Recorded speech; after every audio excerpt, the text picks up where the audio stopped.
తమిళనాడు ఎన్నికలల్లా తమిళనాడు రాష్ట్ర ముఖ్యమంత్రి స్టాలిన్ గారే ఓడిపోయారు. నిజంగా మనందరం గుర్తు తెచ్చుకోవాలి. గతంలో స్టాలిన్ కొడుకు ఉదయనిధి స్టాలిన్ సనాతన ధర్మాన్ని డెంగ్యూ, మలేరియా అని చెప్పి ఎరాడికేట్ చేస్తా సనాతన ధర్మాన్ని అని చెప్పి మాట్లాడాడు.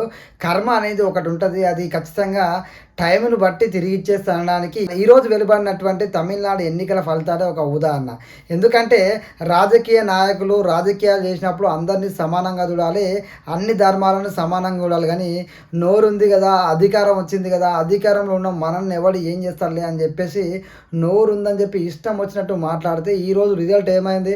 తమిళనాడు ఎన్నికలల్లో డిఎంకే పార్టీ చిత్తుగా ఓడిపోయింది. ఏకంగా డిఎంకే పార్టీకి సంబంధించినటువంటి స్టాలిన్ గారు ఒక ముఖ్యమంత్రి అభ్యర్థి ఒక మామూలు సామాన్య చేతిలో ఓడిపోయిందంటే సమయం ఎప్పుడైనా సమాధానం చెప్తుంది. రాజకీయాల్లో ఉన్నప్పుడు ఒళ్ళు దగ్గర పెట్టుకొని ఉండాలి, అందరినీ గౌరవించుకుంటూ పోవాలి. ఎందుకంటే ప్రజలు అన్నీ గమనిస్తారు.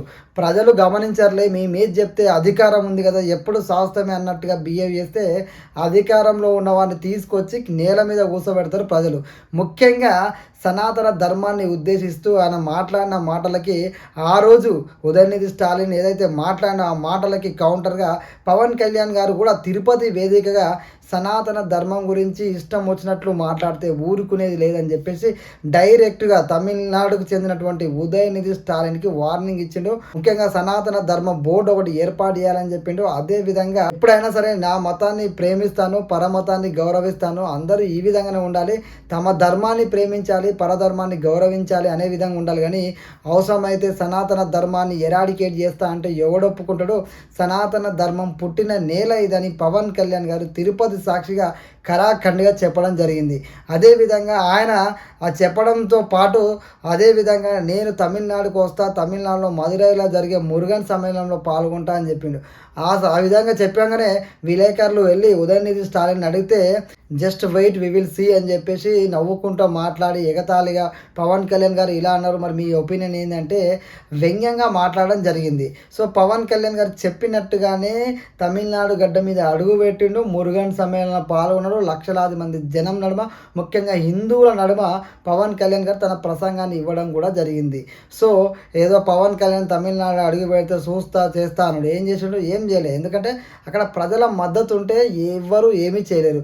అదేవిధంగా ప్రజల మద్దతును కోల్పోయింది. ముఖ్యంగా హిందువుల మద్దతుని తమిళనాడు వ్యాప్తంగా డిఎంకే పార్టీ అయితే కోల్పోయింది. ఎందుకంటే ప్రతి ఎగ్జిట్ పోల్ సర్వే కానీ ఎన్నికలకు ముందు కానీ ఓవర్ కాన్ఫిడెన్స్ మీద ఉన్నారు ఎవరు?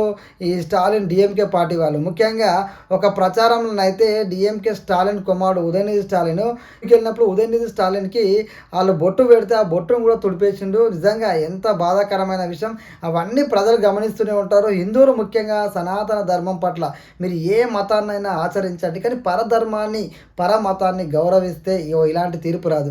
విజయ్ అద్భుతమైన విజయాన్ని సాధించిండు. ఎవరైనా ఊహించిరా విజయ్ గెలుసని? ప్రజలు తలుచుకుంటే ఏదైనా సాధ్యమే. ప్రజలు మనం ఏం మాట్లాడుతున్నాం, అధికారంలో ఉన్నారు కదా, ఏం మాట్లాడతారు, ఏ విధంగా బిహేవ్ అవుతారని అన్నీ చూస్తారు. చూసి ఒక రోజు బుద్ధి చెప్తారు. ఆ బుద్ధి ఈరోజు డిఎంకే పార్టీకి చెప్పారు. ముఖ్యంగా స్టాలిన్ లాంటి వాళ్ళే ఓడిపోయారంటే అక్కడ ప్రజలు ఏ రకంగా తీర్పిచ్చారో మనం అర్థం చేసుకోవచ్చు.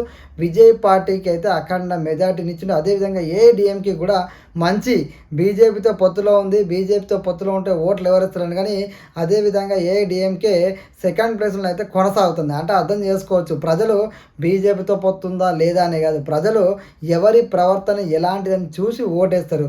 అందుకే అధికారంలో ఉన్న పార్టీ మూడో స్థానానికి పడిపోవడం అంటేనే అక్కడ ప్రజల తీర్పు ఎంత స్పష్టంగా ఉందో మనం అర్థం చేసుకోవచ్చు.